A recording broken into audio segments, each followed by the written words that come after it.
இந்த பகுதியில் மீனவர் சமுதாயம் வாழ்ந்து கொண்டிருக்கின்றார்கள், அதிக அளவில் வாழ்ந்து கொண்டிருக்கிறார்கள். ஆனால் காலங்காலமா அந்த மீனவர் சமுதாயத்திற்கு எந்த முன்னேற்றம் கிடையாது. உலகத்திலேயே மிக ஆபத்தான தொழில், the most dangerous profession in the world எதுனா மீன் பிடிக்கிறது, மீனவர். அது இந்த மீனவர் சமுதாயம் அவளுக்கு முன்னேற்றம் கிடையாது. கடலுக்கு போனா உள்ள திரும்பி வருவாங்களான்னு சந்தேகம். அப்படிப்பட்ட ஒரு சமுதாயம், அதை மேம்படுத்த வேண்டும். அந்த சமுதாயத்தில் உள்ளவர்கள் படிக்க வேண்டும், நவீன முறையிலே தொழில் செய்யலாம், இல்ல படிச்சு பெரிய உத்தியோகத்துக்கு போகணும். அதற்காக பாட்டாளி மக்கள் கட்சியோட கொள்கை என்னன்னா, மீனவர் சமுதாயத்திற்கு தனி ஒதுக்கீடு, உள் ஒதுக்கீடு, தனி ஒதுக்கீடு, எது ஒதுக்கீடு வழங்க வேண்டும் என்று பாட்டாளி மக்கள் கட்சியின் நிலைப்பாடு. அதை உறுதி செய்கின்ற வகையில் நிச்சயமா நடக்கும், நிச்சயமா நடக்கும். அதில் அத்தனை பேரும் நீங்க காலகாலமா நீங்க ஏமாற்றப்பட்டிருக்கிறீர்கள். இந்த முறை எங்களுக்கு வாக்களியுங்கள். இன்னைக்கு இன்னொன்னு பார்த்தா, அண்ணா திமுக தான் கிட்டத்தட்ட 4 மீனவர் சமுதாயத்தை சார்ந்தவர்களை வேட்பாளராக அங்கே நிறுத்தியிருக்கின்றார்கள். இந்த தேர்தலில் திமுக எத்தனை மீனவர் சமுதாயத்தை சார்ந்தவர்கள் வேட்பாளர் நிறுத்தி வச்சிருக்காங்க தெரியுமா? 0. இதுல இருந்தே தெரிஞ்சுக்க எந்த கூட்டணி நீங்க ஓட்டு போடணும். பொட்டி 8 வருவாங்க. என்ன பொட்டி? பணப்பொட்டி எடுத்துட்டு வருவாங்க. 1000 2000 நினைச்சு பாருங்க. 1000 2000 ஒரு ஓட்டு கொடுக்கறதெல்லாம் தமிழ்நாட்டில் 6,75,00,000 வாக்காளர்கள்.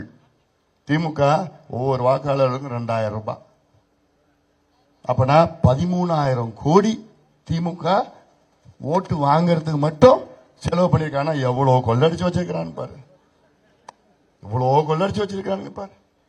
இதெல்லாம் நீங்கள் நினைச்சு பார்க்கணும். குறிப்பா பெண்கள், ஐயோ 500 ரூபாய் கொடுத்துட்டான், ஐயோ 1000 ரூபாய் கொடுத்துட்டான், கொடுத்ததுக்கு நான் விசுவாசமா இருக்கணும். சரி நீ 2 ஓட்டு போடு, நீ 2 ஓட்டு போடுன்னு நீங்க புருஷன் பண்ண 2 பேரும் பிரிச்சுக்காதீங்க. கொள்ளக்காரன் விரட்டி அடிக்கணும், அவ்வளவுதான். உன் புள்ள பிடிக்கிற வந்திருக்கிறான், ஞாபகம் வச்சுக்கோ. உன் பிள்ளைய கெடுக்க வந்திருக்கிறான், உன் பெண்ணை கெடுக்க வந்திருக்கிறாங்க. விட்டா அவ்வளவுதான், இன்னும் 5 வருஷம் விட்டா முடிஞ்சே போச்சு. அதனால தான் சொல்றேன், இந்த ஆட்சி மாற்றம் வர வேண்டும், நிச்சயமாக ஒரு மாற்றம் வர வேண்டும். கடைசியில் ஸ்டாலின் அவர்கள் என்னென்னமோ சொல்லி ஓட்டு கேட்டார். திராவிட மாடல், அது உருப்படாத வீணா மாடல். பழைய அம்பாசிடர்ல யாராவது பயன்படுத்துறீங்களா? இல்ல, அதான் திராவிட மாடல், பழைய மாடல். உடனே நாங்க, அதாவது ஒரு முதலமைச்சர் எதை வச்சு ஓட்டு கேட்கணும்? கடந்த 5 ஆண்டு காலம் செய்த சாதனையில் வச்சு ஓட்டு கேட்கணும். அதை பற்றி கேட்டுக்கல. செஞ்சாதான் சொல்றான், செஞ்சாதானே ஒன்னும் செய்யல. சாராயத்தை, கள்ள சாராயம், கஞ்சா, இந்த பெண்கள் பாலியனம், இது குழந்தைகள் கொலை, அதுதான் நடந்துட்டு இருக்கு. அதுக்கப்புறம் என்ன பண்ணாரு ஸ்டாலின் அவர்கள்? பிஜேபி வந்துரும் பூச்சாண்டி காமிச்சார். நான் சொன்ன ஸ்டாலின் அவர்களே, உங்களுக்கும் பிஜேபிக்கும் நடந்த தேர்தல் 2 வருஷம் முடிஞ்சு போச்சு. எம்பி தேர்தல் உங்களுக்கும் மோடிக்கும் போட்டி. நாடாளுமன்ற தேர்தல் 2024 முடிஞ்சு போச்சு.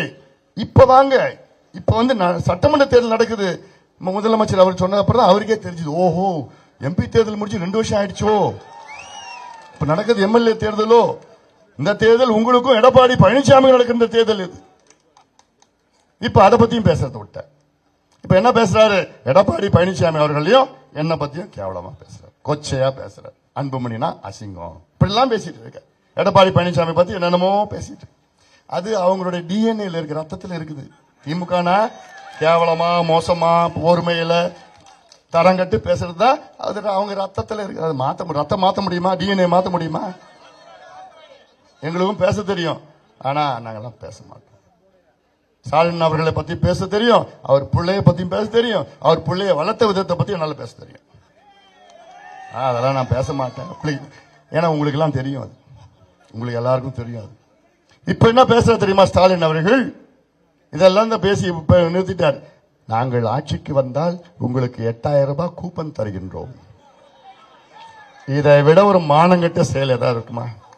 ஏயா உங்ககிட்ட தான் 5 வருஷமா ஆட்சியை கொடுத்து வச்சிருக்காங்க மக்கள்.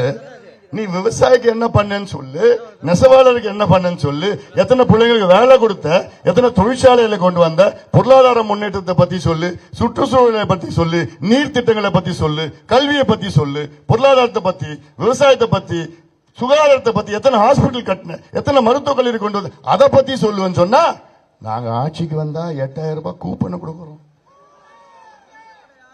தலையெழுத்து.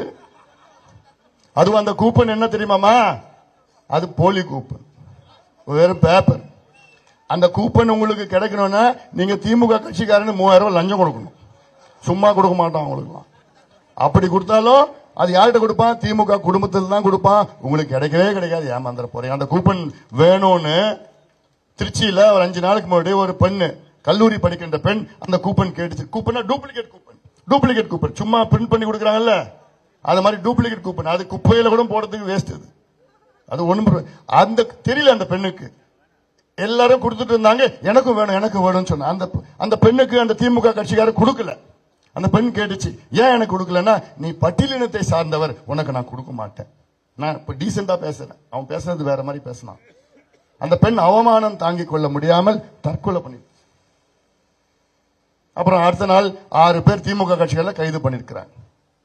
அப்போ எவ்வளவு ஒரு வன்மமான ஒரு இயக்கம், கட்சி, ஒரு ஆட்சி நடக்குது.